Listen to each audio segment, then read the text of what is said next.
Hello my dear friends, and welcome back to another video. So we're entering a rather quiet period for Star Wars. We don't know exactly when the next show is going to be, but 2024 promises the Acolyte, on the animated side the Bad Batch Season 3, maybe the second season of Tales of the Jedi, and just a side note, a short about Baylan and Shin would make for a fantastic short, and according to Bespin Bulletin, later in the year is going to be Skeleton Crew. I would have listed Andor Season 2, but given interruptions during the production process due to the strikes, we don't know if it's going to be pushed back. But today, I want to focus on the Bad Batch Season 3, the final season, for which we got a trailer at Star Wars Celebration, and which wrapped recording by July, so I suspect a mid-2024 release date is likely. And while some fans were concerned about the shutdown of Lucasfilm's animation studio in Singapore, the series director of cinematography was clear. The team at Lucasfilm Animated is not affected, and that the third season of The Bad Batch is still on track, so good news there. Now at Celebration, they already had a bunch of footage, and we saw Omega and Crosshair in their struggle to escape Mount Tantiss. There is tension and friction between the two still, and we do expect the third season to be very emotional. I can see more deaths coming, but something that was not spoken about enough were the returning characters that are gonna feature in Season 3, notably Gregor, Wolf, and Captain Rex. We've already seen in the first two seasons Captain Rex and Gregor, but Commander Wolf is a surprise to be sure, but one they had to include, because by the time of Star Wars Rebels, all three are living together on Selos. We also all want to know what happened to Commander Cody after he defected. Some fans are adamant that Ramparts killed him, but he went AWOL, and my hope is that he goes and finds Obi-Wan on Tatooine. We also have confirmed Ming-Na Wen as Fennec Shand in an earlier period of her life. She was great in Season 1, and now she's back. On top of this, we know Keisha Castle Hughes, who was in Revenge of the Sith, but who was also in Season 2 as the Mount Tantiss scientist, is returning. Omega's sister. That brings up some really big questions about how Jango's DNA was used, or if she's a biological daughter of Jango, directly, not just a clone. Gwendolyn Yeo returns as Nala Se, and Jimmy Simpson as Dr. Royce Hemlock. There is also more Ian McDiarmid as Emperor Palpatine. Now a new development is that we've heard the Bad Batch Season 3 is gonna give us some more awesome creatures. Seasons 1 and 2 had some fantastic monsters, and Season 3 is continuing that trend. And we've heard there is one episode that involves a Sarlacc pit. These dangerous and carnivorous creatures, most famous in Return of the Jedi and recently in the Book of Boba Fett, were located not just on Tatooine, but across the galaxy as well.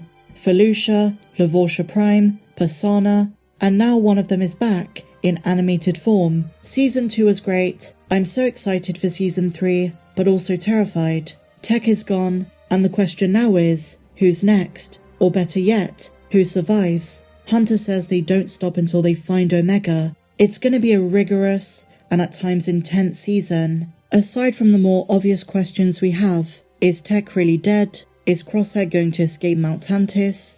For me, the side plot that focuses on Captain Rex and his growing movement to rescue clones is the most interesting. The way in which these once loyal and dedicated soldiers were now simply tossed aside, discarded by the Empire, and perceived as a worthless, outdated relic of the Clone Wars, was tragic. They're still human beings. The way the show explored the ethical complexities was handled in a dark and surprisingly complex way. The reintroduction of Senator Chuchi and the countermeasures of the Empire, given what we know later in the timeline, we know Rex is not going to save all of them.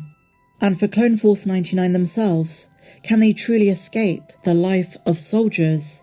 They'd been looking for a safer life for Omega and themselves for a long time, and they got so close with Pabu. Are they going to make their peace with life on the run? Time will tell. And so now, my dear friends, on to the Acolyte. In 2022, I theorized that given Lucasfilm is doing more and more to expand the years of the High Republic, outside of just books and comics, we have the Star Wars Eclipse game, we have the Acolyte next year, we have Young Jedi Adventures, that eventually we were going to see an enormous wave of cross-media content where characters alive in this era will feature in multiple mediums, in the shows, in the cartoons, not just one iteration, it's a multimedia project. And despite a somewhat cold reception to this era from a large portion of fans, this is something Kathleen Kennedy wanted to push, and she confirmed it last year.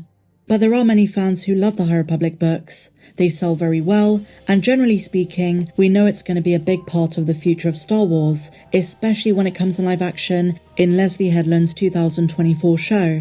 We know Yoda is going to feature in Star Wars Eclipse, and in recent weeks, Quantic Dream has stated they're not going to overuse him.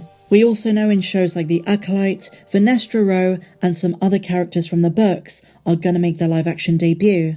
But now Lucasfilm is taking it a step further and integrating it into the Young Jedi Adventures show. And the reason I mention this, the reason I'm putting such a heavy onus on it, is because the implications this could have on The Acolyte could be more important than you know. In an interview with IGN, acclaimed Star Wars authors Cavan Scott and James Woe said this: "The evolution from page to screen was always a part of Lucasfilm's plan. It's time to make that jump. And keep in mind, far more fans watch the shows than read the books. So this is going to be a good thing for this era." So some of the aspects that are going to be in the Young Jedi Adventures show include Starlight Beacon, which is going to be kind of heart-wrenching if you've read the books. One of the most important space stations of this time. It served as a safe haven and navigation beacon for travelers in the Outer Rim. The show presumably takes place weeks before the destruction of it. It wasn't around for very long. I don't know if the same can be said for The Acolyte. If I'm not mistaken, that show takes place near the end of the High Republic era, so closer to the Phantom Menace, 50 to 100 years before Episode 1. Leslie Headland has said she wants to give context for the Phantom Menace. So, aside from Starlight Beacon, we're going to see Bell and Loden at a younger point in their lives. So how does this affect The Acolyte? Well, it shows Lucasfilm is daring to take bold steps to integrate characters from other projects. That gives me hope. We might see Yoda, Yaddle, Uriel Poof, Operan Sissis, as well as characters from the books that fans are familiar with. But in other news for the show, the trailer recently leaked online. Now back in April I saw it at Star Wars Celebration, and I covered the biggest takeaways from the first bit of footage, and I've got to say it was very impressive. But it was nice to see the fans who did get a glimpse of it before it was inevitably taken down be very excited for a project that is getting a lot of backlash. There's a lot of controversy based on comments made by the showrunner, but as I've stated about this show a million times, I'm giving it a chance. It's going to be a new take on the Jedi. If you enjoyed this video, please be sure to give me a big fat thumbs up, subscribe if you're new, and I'll see you in the next video. May the Force be with you, always.